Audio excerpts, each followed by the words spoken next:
इस web development के course में हमारा HTML कंप्लीट हो चुका है और अब हम चलते हैं अपने CSS की तरफ, जिसका कि मतलब होता है कैस्केडिंग स्टाइल शीट। जैसे HTML हमारा बेसिक स्ट्रक्चर खड़ा करता है और CSS का काम रहता है उसे स्टाइल देना या उसे स्टाइलिंग करना। इसे एक हम एग्जांपल से समझते हैं। जैसे जो हमारी बोन है ये हमारे बॉडी को एक स्ट्रक्चर देती है और ये एक HTML का काम करती है, और CSS जो है हमें स्टाइलिंग करती है, मतलब वेब पेज को या वेबसाइट को स्टाइल करती है। तो जैसे कि हमारी मसल्स, स्किन और हेयर ये सब हमारी बॉडी को स्टाइल करने में मदद करती हैं, तो ये CSS हो गया। और जैसे हमारा ब्रेन और नर्वस सिस्टम ये एक लॉजिक देते हैं, किसी भी काम करने का लॉजिक देते हैं, तो ये एक जावा स्क्रिप्ट का एग्जांपल हो सकता है जो कि हम आगे पढ़ेंगे। अब बात कर लेते हैं CSS के कितने टाइप्स होते हैं। तो मेनली CSS के 3 टाइप्स होते हैं, जिसमें कि पहला होता है इनलाइन CSS, दूसरा होता है इंटरनल CSS और तीसरा होता है एक्सटर्नल CSS।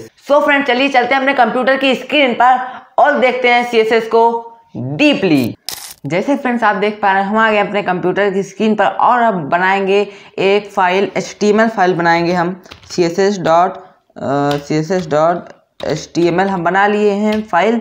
अब कुछ लोग सोच रहे हो कि हमने css.html क्यों बनाया, हमको तो करना था CSS, तो हमको CSS की फाइल बनानी थी। तो मैं बता दूं फ्रेंड्स कि अभी हम मतलब कि HTML पे हम पहले वेब पेज बनाएंगे एक सिंपल सा, तब उस पर हम स्टाइलिंग सीखेंगे। सो फ्रेंड्स अब मैं यहाँ पे एक्सक्लेमेशन मार्क लगा कर बॉइलरप्लेट लिख लूँगा और टाइटल पे मैं रख दूँगा यहाँ पे CSS। उसके बाद मैं यहाँ पे बॉडी पे आ रहा हूँ। सबसे पहले मैं यहाँ पे एक H1 बना लूँगा और लिख दूँगा ways to write CSS। So friends ये हमारा एक हेडिंग बना लिया हमने और लिख दिया ways to write CSS। इसके बाद हम एक सबसे पहले डिव बना लेंगे, डिव बना ले रहा हूँ मैं, और इसके अंदर मैं एक अनऑर्डर लिस्ट बना दूँगा।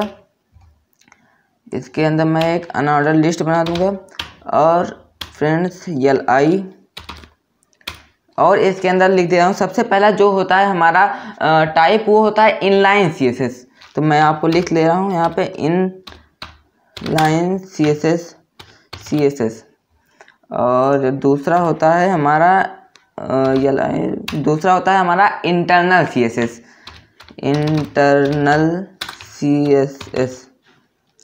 और तीसरा और लास्ट होता है एक्सटर्नल CSS। सो फ्रेंड्स ये एक्सटर्नल CSS।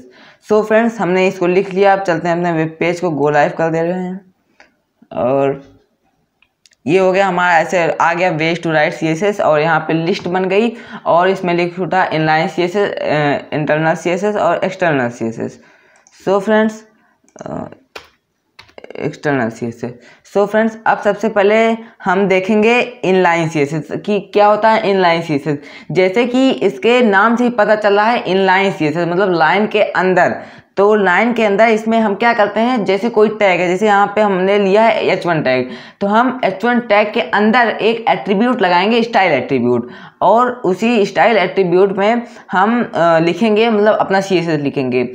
और ये जो इनलाइन CSS होता है फ्रेंड्स ये ज़्यादातर यूज नहीं होता। जब हम वेब डेवलपमेंट करने लगेंगे या कोई वेबसाइट बनाने लगेंगे तो ये ज़्यादा यूज नहीं होता है, क्योंकि इससे मतलब कि उतना अच्छा आता नहीं है। सबसे अच्छा होता है एक्सटर्नल CSS, उसके बाद होता है इंटरनल CSS जो कि अभी हम जानेंगे। तो फ्रेंड्स सबसे पहले हम लिख रहे हैं यहाँ पे इंटरनल CSS। तो हम H1 के अंदर सबसे पहले हम स्टाइल एट्रीब्यूट लगाएंगे। यहाँ पे हो गया हमारा स्टाइल एट्रीब्यूट लगा दिया और यहाँ पे मैं सबसे पहले दे रहा हूँ इसको बैकग्राउंड कलर, BG कलर दे दूंगा इसको। मान लीजिए मैं इसको रेड दे रहा हूँ, रेड, और मैंने H1 को रेड दे दिया। तो ये देखिए पूरा H1 हमारा रेड हो गया। तो ये होता है हमारा इनलाइन CSS। इनलाइन CSS मतलब कि हम वही टैग के अंदर एट्रीब्यूट यूज करके हम CSS लिखते हैं। 1 पार्ट डन। अब हम आ जाते हैं अपने सेकेंड वन पे जो कि है इंटरनल CSS।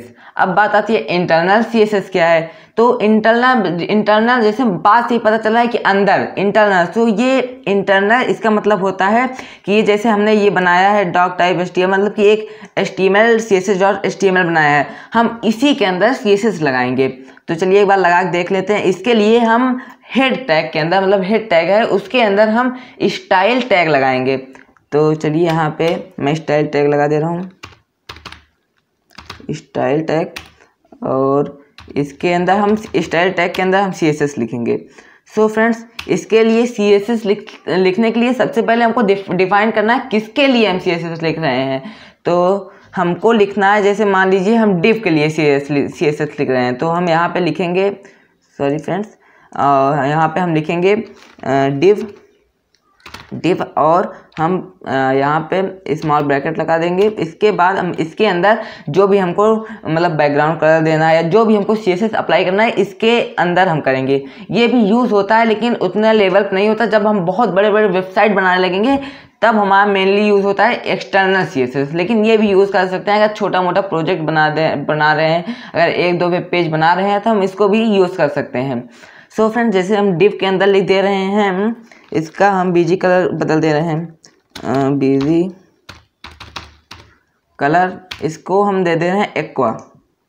और जब हम यहाँ पे क्रोम पे जाके देखेंगे तो ये देखिए इसका जो हमने इनलाइन CSS लगाया था इसका रेड हो गया, और जो हमने इंटरनल CSS लगाया था ये हो गया एक्वा कलर का, मतलब इसका बैकग्राउंड जो है एक्वा कलर का हो गया है। सो फ्रेंड्स, ये उम्मीद है आपको इंटरनल CSS पूरी तरह से समझ में आ गया होगा। अगर हमको कुछ और भी ऐड करना है तो हम यहाँ पे ऐड कर सकते हैं, जैसे कलर मतलब कि अगर हमको सिर्फ टेक्स्ट का कलर बदलना है तो हम सिर्फ कलर करेंगे। जैसे हमको बैकग्राउंड का कलर बदलना था तो हमने बैकग्राउंड कलर यूज़ किया, हमको टेक्स्ट का कलर बदलना है तो हम ये ऐसे करेंगे। इसके बाद मैं इसको रेड कर दे रहा हूँ, कलर रेड, और देख लेते हैं। तो ये देखिए इसका पूरा कलर चेंज हो गया, ये रेड हो गया, जो कि बिल्कुल नहीं अच्छा लग रहा है। इसको मैं ब्लैक ही कर दे रहा हूँ, बस मैं आपको दिखाने के लिए इसको रेड किया। सो फ्रेंड, जैसे कि ये रेड हो गया, अब इसके बाद हम देख लेते हैं एक्सटर्नल CSS क्या होता है। 2 part done. So friends, external CSS के लिए हमको एक CSS फाइल बनानी पड़ेगी। तो चलिए बना लेते हैं CSS फाइल के लिए, जिसका कि एट्रीब्यूट होता है .css। जैसे कि इसका एट्रीब्यूट होता है .html, वैसे ही CSS का एट्रीब्यूट होता है .css। तो सो फ्रेंड्स, चलिए इसको एक नई फाइल बना लेते हैं। इसका भी नाम रखते हैं एक्सटर्नल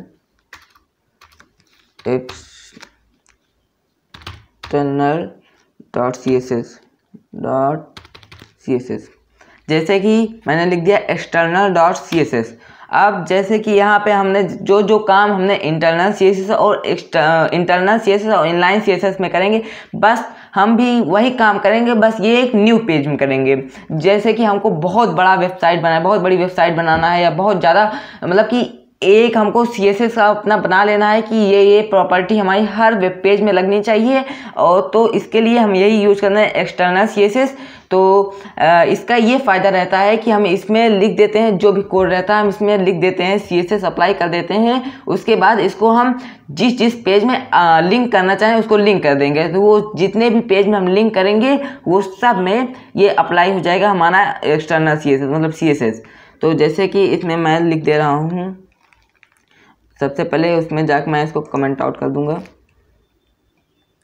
ये वाला पार्ट, मतलब ये जो इसमें था, इसको मैं कमेंट आउट कर दूंगा, Ctrl+//। तो और इसको भी, इसमें का जो भी स्टाइल है इसको भी मैं कर दूंगा कमेंट आउट।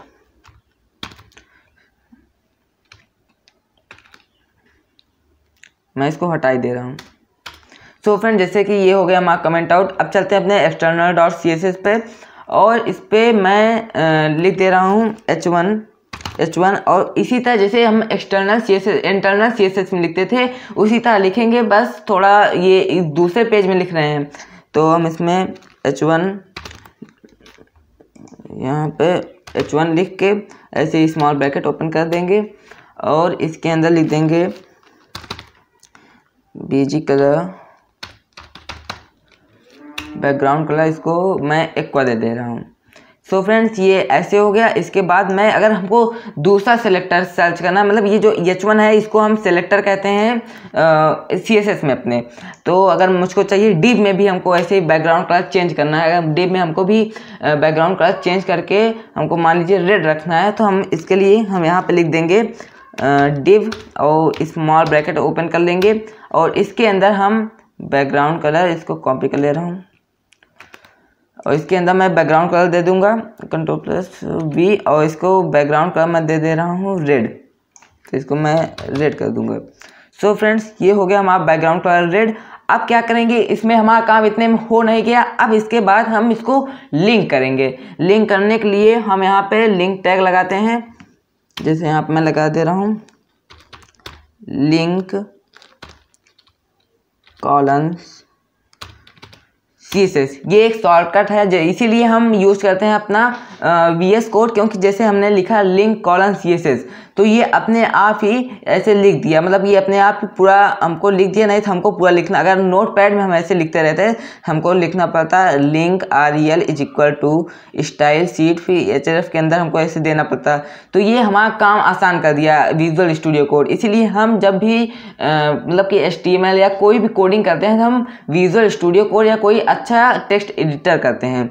सो फ्रेंड्स ये हम HRF के अंदर हम दे देंगे इसका नाम, मतलब कि ये जो external.css है इसका नाम दे देंगे हम यहाँ पे। इसको हम कॉपी कर ले रहे हैं रीनेम, और इसको मैं कॉपी करके यहाँ पे इसी HRF मतलब कि ये SRC टाइप का है कुछ, इसमें हम पेस्ट कर देंगे तो ये लिंक हो जाएगा। अब चलिए देखते हैं।